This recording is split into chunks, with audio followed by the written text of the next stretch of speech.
pack your things, you are fired, Jeffrey said, leaning back in his leather chair with a smirk that did not quite reach his cold eyes. The firm owns the Oracle now. We will take it from here. He did not say the quiet part out loud, that he desperately needed my predictive model to cover his massive trading losses before the next audit. I did not calculate a plea deal. I did not waste energy on tears. I treated his words like bad data, irrelevant to the final output. I just smiled, smoothed my skirt, and said, "Of course." As I walked out of Apex Capital for the last time, I checked my watch. The countdown had begun. Exactly 36 days. That moment of silence was the loudest thing I had ever heard. Before we see how Emily handles this betrayal, drop a comment. Have you ever had a boss take credit for your hard work? Let me know where you are watching from. 2 years and 5 months. That was the exact invoice Jeffrey had just attempted to cancel with a single conversation. Standing in my apartment, I did not look at the view of the city I had paid for with 80-hour work weeks. I looked at the black screen of my laptop. To Jeffrey, the Oracle was just software. It was a tool, a lever he could pull to make money fall out of the sky. To me, it was a living mathematical ecosystem. I had built it line by line, sacrificing weekends, holidays, and relationships to calibrate a predictive model capable of yielding $120 million annually. It was the most sophisticated trading engine Apex Capital had ever seen. And now, it belonged to a man who struggled to convert a PDF. This was the fatal flaw in Jeffrey's calculation, a textbook case of the illusion of competence. He believed that because he held the title of managing director, he possessed the intellect to control the tools beneath him. It is a common arrogance in finance. Men like Jeffrey mistake the ability to read a dashboard for the ability to build the engine. He looked at my code and saw a magic button. He did not see the delicate, volatile architecture underneath, the thousands of dependencies that required constant, expert calibration. He thought he had stolen a golden goose. In reality, he had stolen a nuclear reactor, and he had just fired the only nuclear physicist in the building. I knew why he did it. It was not ambition. It was desperation. For 6 months, I had watched the red ink bleed across his private trading terminals. He was leveraging the firm's capital on gut feelings and outdated strategies, digging a hole so deep that only a miracle could fill it. The Oracle was his miracle. He needed my projected returns to cover his losses before the quarterly audit exposed him as a fraud. He looked at me, a quiet analyst in the corner, and saw a resource to be mined. He assumed I would fade away, grateful for the severance package, too intimidated to fight back against the titan of industry. He was wrong. My silence in his office was not submission. It was the quiet observation of a scientist watching a lab rat walk voluntarily into a maze with no cheese. I poured a glass of water and sat down at my kitchen table. The anger did not feel like fire. It felt like ice. It was a clarifying agent. I did not need to hack the system. I did not need to scream or sue or beg. I simply needed to let the natural laws of competence take their course. Jeffrey believed he was the master of the universe, but he was about to learn that intelligence cannot be confiscated. He had the code, yes, but he did not have the key. And in the world of high-frequency trading, a system you cannot control is not an asset. It is a liability. The clock was already ticking. I took a sip of water and waited for the first crack to appear. 36 days. That was the specific duration of the rolling encryption key I had embedded in the system's kernel. It was not a virus. It was not malware. It was a dead man's switch, a standard security protocol for high-value intellectual property. Every 36 days, the system required a specific, unique handshake, a digital heartbeat from its creator to confirm that the architecture had not been compromised or hijacked. If that handshake did not occur, the Oracle would assume a catastrophic security breach. It would not self-destruct. That would be crude. Instead, It would simply stop processing logic. It would revert to raw data mode, stripping away the predictive algorithms and leaving behind nothing but a chaotic, unreadable ocean of raw market feed. Jeffrey did not know this because Jeffrey never read the technical documentation. He assumed the software was a static asset, like a building or a desk. He did not understand that he had stolen a living organism that needed to be fed. The hardest part of the next few weeks was not the unemployment. It was the silence. This is the invisible war that nobody talks about. In the movies, revenge is fast. It is a montage of hacking and action. In reality, it is sitting in a quiet apartment at 2 in the afternoon, drinking cold coffee while your phone lights up with news alerts about your former boss's genius. I watched from a distance as Apex Capital's stock ticked upward. I saw the press releases where Jeffrey claimed full credit for the new proprietary AI that was revolutionizing their portfolio. He was being toasted at industry dinners. He was giving interviews about the future of fintech. I wanted to scream. I wanted to storm into the office and tear the servers out of the rack. The urge to act, to defend my name, to stop the lie before it grew any bigger was a physical ache in my chest. But I forced myself to sit still. Discipline is not just about what you do, it is about what you refuse to do. I refused to interrupt his victory lap. I refused to give him a warning. I knew that if I moved too soon, he would spin it. He would blame me for sabotage. He would use his lawyers and his connections to bury me. So I waited. I let him build his house of cards higher and higher. I let him promise investors returns that were mathematically impossible without my oversight. I let him attach his entire reputation to a system that was silently counting down the hours until it rejected him. It was a test of endurance. I had to trust that the truth was built into the code, that the logic I had written was stronger than his lies. I watched the calendar on my wall. 10 days left, 5 days. The silence in my apartment was no longer empty. It was heavy. It was the sound of a trap snapping shut in slow motion.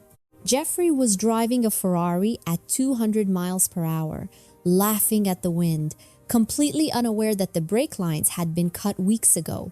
As the 30-day mark approached, Jeffrey began to get restless. He was not satisfied with just stealing my work. He needed to know that I was suffering without it. He started sending me texts, thinly veiled gloats disguised as concern. "Hey Emily, just checking in. Hope the job hunt is going well. The fund is up 8% this month. We are crushing it." He wanted a reaction. He wanted me to be angry, to threaten him, to give him some proof that he was the winner and I was the loser. I did not reply. I simply archived the messages. They were not communication, they were evidence. I was not just sitting idle. I was watching the public latency figures for Apex's trade executions. To the untrained eye, the numbers looked fine, but I saw the tremors. The execution time had drifted by 4 milliseconds. That might sound like nothing, but in high-frequency trading, 4 milliseconds is an eternity. It meant the algorithm was struggling. It meant Jeffrey was bypassing my safety protocols to force trades through, likely manually overriding the risk limits to chase higher yields. He was treating a scalpel like a hammer. 2 nights before the 30-day deadline, I met with Tyler and Olivia in a quiet diner in Queens, far away from the prying eyes of the financial district. Tyler was the systems architect who managed the server racks, and Olivia was the compliance officer responsible for ensuring Apex followed SEC regulations.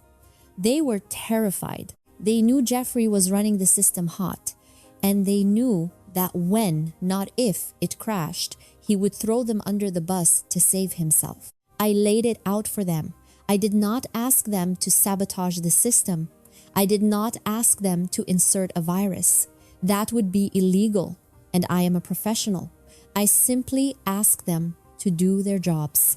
I asked Tyler to ensure that the internal audit logs, the digital paper trail that recorded every single keystroke and command entered by an administrator, were fully active and uneditable.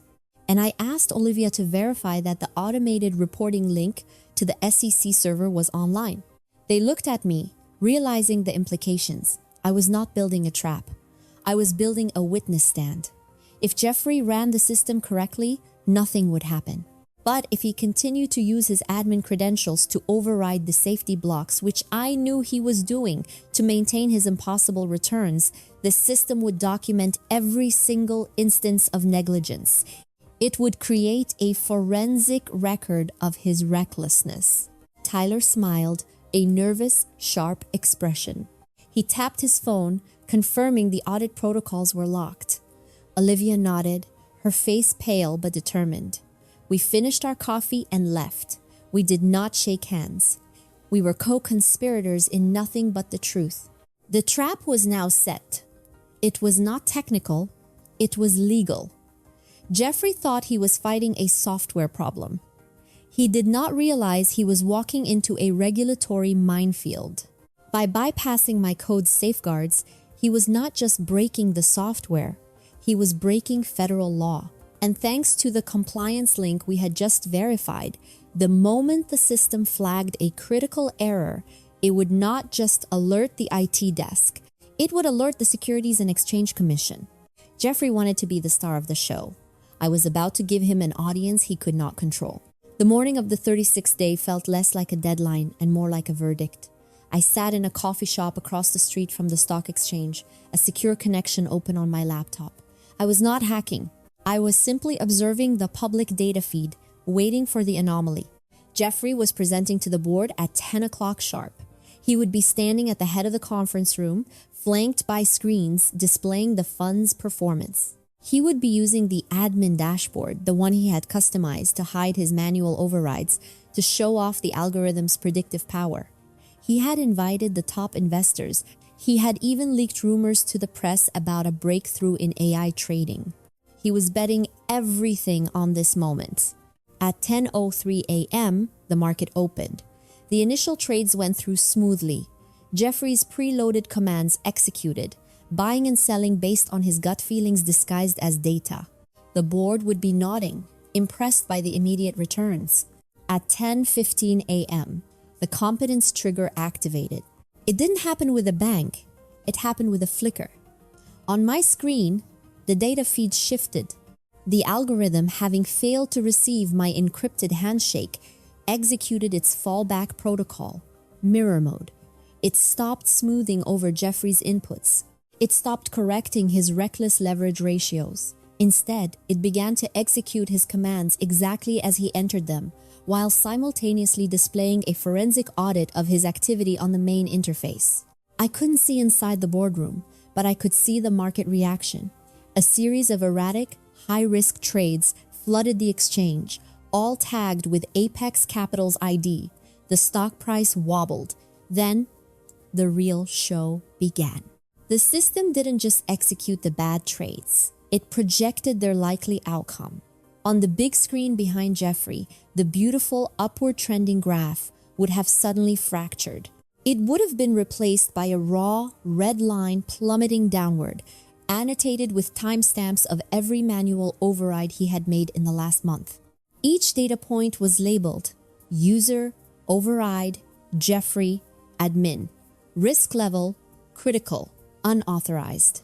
It was a digital confession. The system was peeling back the curtain, showing the investors that the wizard was just a desperate man pulling levers he didn't understand. The profits he had been bragging about weren't generated by the AI, they were generated by luck and leverage, and the AI was now showing the math. It was effectively saying, "This is not my work. This is his." The coffee shop was quiet, but on my screen, the volatility index was spiking. I took a sip of my latte. The mirror was broken. Now, everyone could see the cracks. The boardroom would have been a scene of absolute chaos. I imagined the phones vibrating in pockets, compliance alerts from the SEC, risk management flags from the firm's internal servers. The automated report my system had generated wasn't just a notification. It was a formal declaration of regulatory non-compliance. Jeffrey's trading account was frozen instantly. His personal assets, tied to the firm's liquidity pools as collateral for his high-risk positions, were locked down pending investigation. Then my phone rang. It was Jeffrey. I stared at the screen, watching his name flash. He was calling the person he had fired. He was calling the person he had mocked. He was calling the only person who understood the architecture of the cage he had just locked himself inside. I answered on the fourth ring. "Emily," he gasped. He sounded like he had been running. "Emily, something is wrong. The system. It's crashing.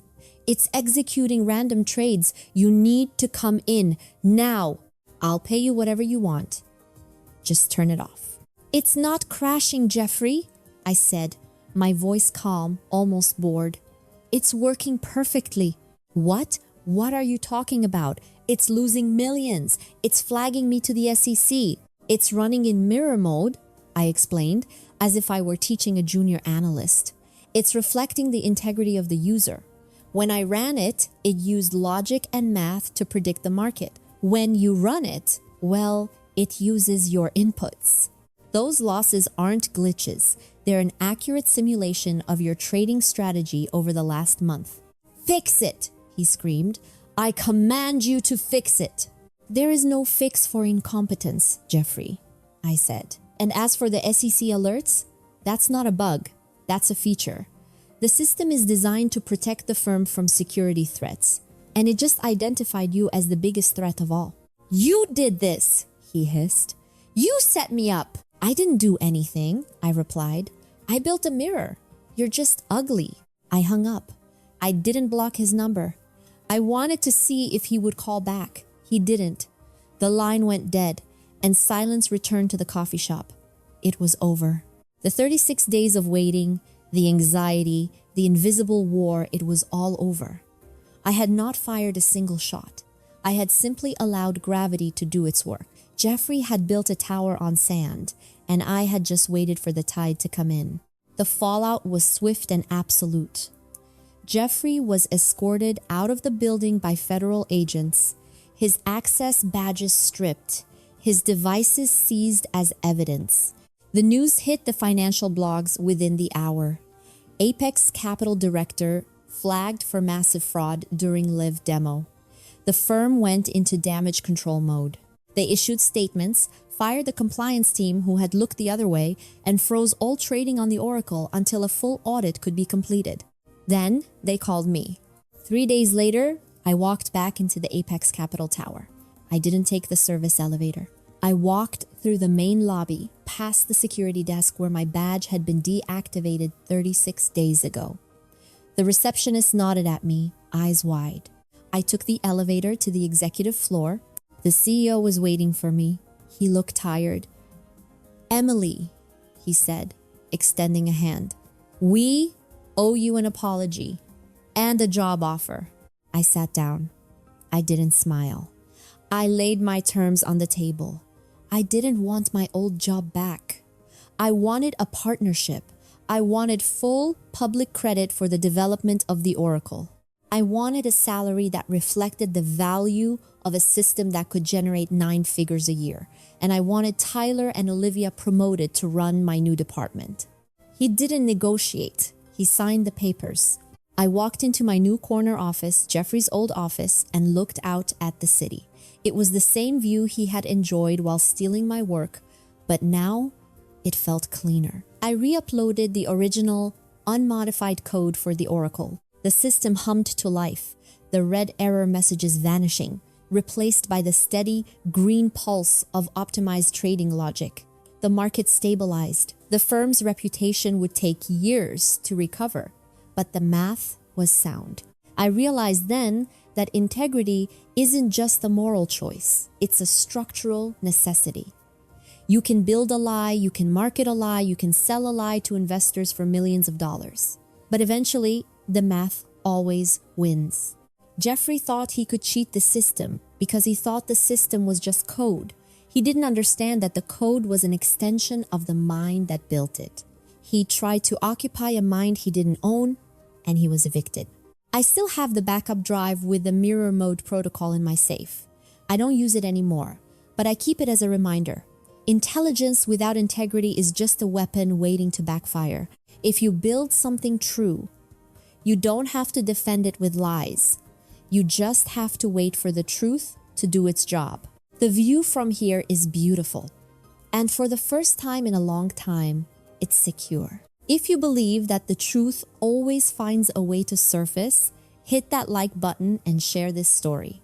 Integrity is your greatest weapon. Never be afraid to use it.